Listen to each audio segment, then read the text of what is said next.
So you are done playing, which I think is super awesome. Now, if you got done playing, you probably saw that you have your basic shapes, you have your text and numbers, your characters, and a bunch of other items in the collection.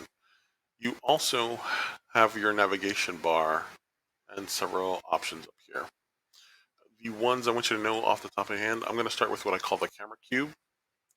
The camera cube is this box over here, and it allows you to click on a viewpoint so you can see your creation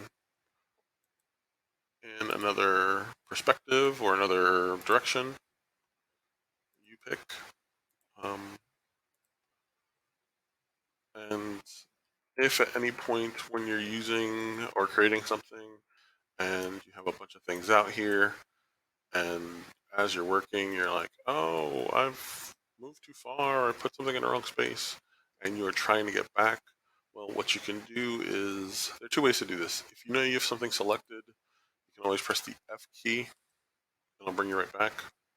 Or if you're really not sure, a safer way is to press this little home view button. It looks like a little house. It's right here. And when you click on it, it will snap you back to this view. To zoom in or zoom out, you can either click on this plus or minus sign.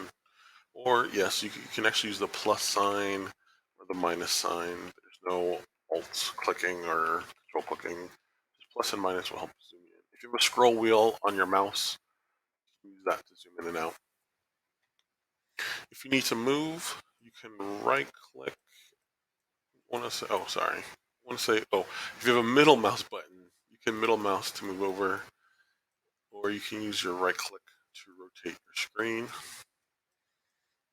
I want to say it's, if you hold shift and right click.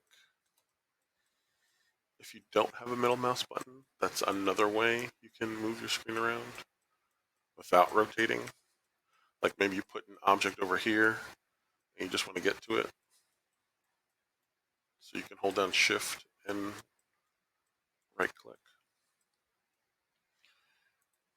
Finally, there's this perspective view, which it looks like it kind of flattens your object, but it's more an accurate three-dimensional look. When we see things in real life, we see things with a perspective, like there's a vanishing point. This perspective view kills that vanishing point. So by clicking on it, you can see like now this cylinder is in the background, this cube's in the foreground.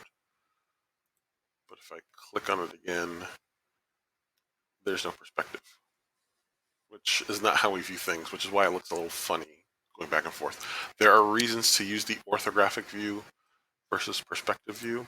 For now, just keep in perspective view because that's a little bit more natural to how we view things in real life.